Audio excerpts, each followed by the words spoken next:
The final and most recent trailer for The Legend of Zelda, Tears of the Kingdom is here, and it did not let down fans who were hoping for an epic peak comparable to the last teaser for Breath of the Wild. This teaser provided us something to ponder with almost 4 minutes of footage, from the possibility of a playable Zelda to an uncomfortable sexy Ganondorf. That's the important information. But there are a ton of minor subtleties to savor, and every time I watch the trailer again, I keep discovering new ones. There are fresh plot components, previously unseen powers, and new Fusions and Ultrahand builds. There's no way to completely unpack all the implications of what we've seen today without the backdrop of the final game, but I still want to highlight some of the more significant aspects that might have slipped under your radar. Link's moon jump. In the clip, Link makes 2 independent soaring leaps while exploring the sky islands that take him higher and farther than he can typically jump. His leap is not being assisted by any items or in-world objects either. Breath of the Wild's addition of a jump button was already a break from series convention,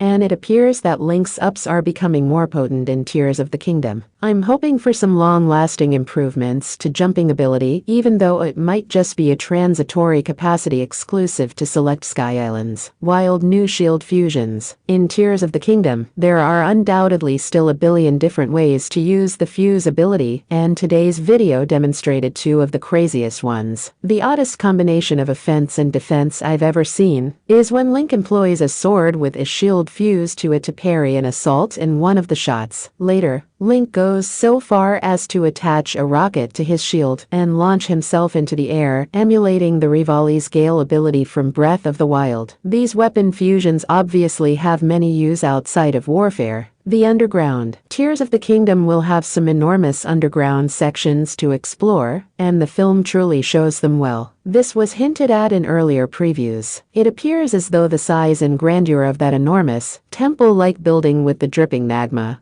could equal anything visible from the surface. We'll continue arguing this until the game's release, but the topic at hand is whether they are merely open spaces or huge dungeons in the classic Zelda style. Link's got friends. The images of Link working with what seem to be common Hyruleans of various races are more intriguing. Link appears to be ready for battle with a group of Hylians, Gorons, and Gerudo in a large shot near the end of the game, and in another sequence, we see a large battle in which a number of NPCs engage a swarm of monsters, bringing Tears of the Kingdom to what might have once seemed like an unlikely comparison to Hyrule Warriors. The bird glider. This eagle-shaped glider is a significant exception to the rule that all of the vehicle options we've seen so far have been visibly pieced together using the Ultrahand ability. Although it's possible that this just belongs in the same category as all Ultrahand vehicles, the lack of any apparent Gooper control mechanisms raises the possibility that this is something altogether different. The wingsuit. If you paid attention to those art book leaks, this one might not come as a complete surprise to you, but we've finally seen Link's wingsuit in action. He descends into a vertical cavern that is guarded by a laser grid that is impossibly deep. His movements appear to be quite comparable to those of a conventional skydiver, but it is likely that the suit will provide us far more control over Link's rate of descent.